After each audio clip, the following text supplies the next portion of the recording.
First of all, any investigation needs to be bipartisan. I have great confidence in my colleague Richard Burr, who's the chair of the Intel Committee.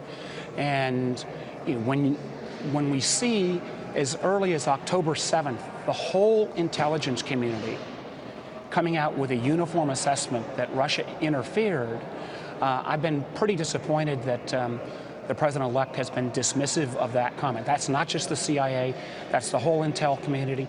And matter of fact, Michael Hayden, the former head of the CIA under President Bush, really called out the president-elect for those kind of comments. What power would the Senate have in this investigation? Realistically, what could be an outcome? Well, the thing is, we have to be very protective of our sources and methods. And, I'm not going to comment on any of the stories at this point. You never can comment on classified information. One of the things that's very important, though, is the current administration has said they are going to get everything on this subject, try to see as much as can be declassified as possible. This statement was made on Friday by Lisa Monaco, one of the president's national security advisors, because I think it's important not to relitigate the election, but to make sure that Americans going forward, and for that matter, we've got elections, there are worldwide elections in Germany, France, the Netherlands, and voters need to be on guard when you see false news or leaked information. Well, I mean, what if at the end of the investigation, Senator, if we find out that Russia was deeply involved in, who knows, but let's say we find out they were deeply involved in the release of fake news or false news, what then? What do we do? Well, again, we clearly know that Russia has been interfering in other countries' elections for many, many years. And I agree. I saw that comment from Speaker Ryan a little bit earlier. Russia is aggressor. Russia has been a bully in the region. Mr. Putin is not somebody I think that you can do reasonable business with. But let's not jump ahead of ourselves. Let's see if the main thing we need to do is do this in an organized and bipartisan fashion. Senator, it's Michelle Caruso-Cabrera here in studio. Yes. Reading the stories over the weekend, everything is anonymous senior administration officials. I mean, this grows very frustrating over time. Over and over again, even innocuous stuff cannot be attributed to any real human anywhere whose name you can write down. Something as sinister and as important as this, and we're still working off anonymous sources. I mean, there's got to be more clarity here. Is that going to come out if there is indeed an investigation about who's been saying this? Again, what you saw from President Obama's team was an effort to do a across-the-board review of the conclusions reached by the intelligence community. And my hope is that they'll be able to bring forward at least top lines in a declassified way before the end of this administration. Why can't we even know who's talking to the press right now?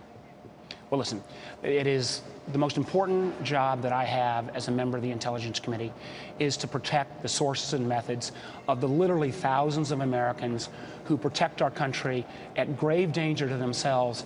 And I'm frankly, not asking for the names of the CIA officials, sir. They're senior administration officials. Ma'am, I do not know which senior administration officials are making those comments. I do know this, that when any information that I receive in a classified setting is going to remain classified until it's declassified. And that's not my job. That is the job of the administration. All right, a lot more to talk about, Senator, as well. Let's move on if we can, because I had meetings all morning, many of them off the record, but I'll give you the gist, which is the Democrats still matter. The bank stocks are trading as if all DoddFrank is going to be watered down or completely repealed or replaced. But yet, what I've heard from my reporting is that the Republicans are nowhere near getting the Democrat support they need to get to 60 votes. What can we expect from the Democrats with banking and financial reform? I think that's the case. I mean, there were places in Dodd-Frank, particularly around community banks, that need to have review. But higher capital standards, looking at liquidity ratios, trying to make sure that derivatives go through some level of clearing, having an FSOC that would say, let's make sure that we've got. What's an FSOC? The FSOC is, in effect, the fact that prior to the 2008 crisis, we didn't have people talking to each other between different agencies that were regulators. So having the Fed and the SEC and the CFTC and all of these, the OCC, all come together, the Treasury, and on a regular basis look systemically at what may be happening. Something, as we all know, that the financial networks are all enormously interconnected, and a crisis starting in one can bleed into another. I find from most of the major banks I've talked to, they actually think those improvements have made the system safer. Okay, well, let me be a little more direct, because this is a town of quid pro quo, and the incoming president prides himself on negotiation. So, and you're known as a guy that gets along well with many Republicans, Senator. So what would it take for the Democrats, or 6 or 7 of you, to get on board with DoddFrank changes? What would you ask for in return? Well, there were a series of areas that a group of us were looking at, again, particularly around community banks, where I think there has been too much, regulation, and some of these community banks need more freedom to lend, particularly in terms of small business lending. But I also think we're one of the targets of a lot of the objectors is the Consumer Bureau. Yet, without the Consumer Bureau, you would not have potentially seen some of the egregious behavior that took place at Wells Fargo. So I think there are areas where I'm hopeful my Republican colleagues will not overreach. Mike Crapo, the incoming chair of the Senate Banking Committee, I have a great relationship with him. I think he's a real reasonable guy, and we're going to have a lot of fruitful conversations. Final question is, as a Virginia senator, you've got some fairly sizable defense contractors based in the Commonwealth of Virginia.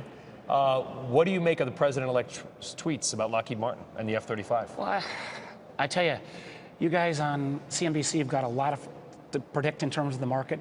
The idea that you're going to have to start predicting the president's tweets may be a whole new realm of an area strategy. of strategy. On occasion, but my hope is when the president actually assumes the office that he will be a little more judicious on the use of that Twitter account. Hey there, thanks for checking out CNBC on YouTube. Be sure to subscribe to stay up to date on all of the day's biggest stories. You can also click on any of the videos around me to watch the latest from CNBC. Thanks for watching.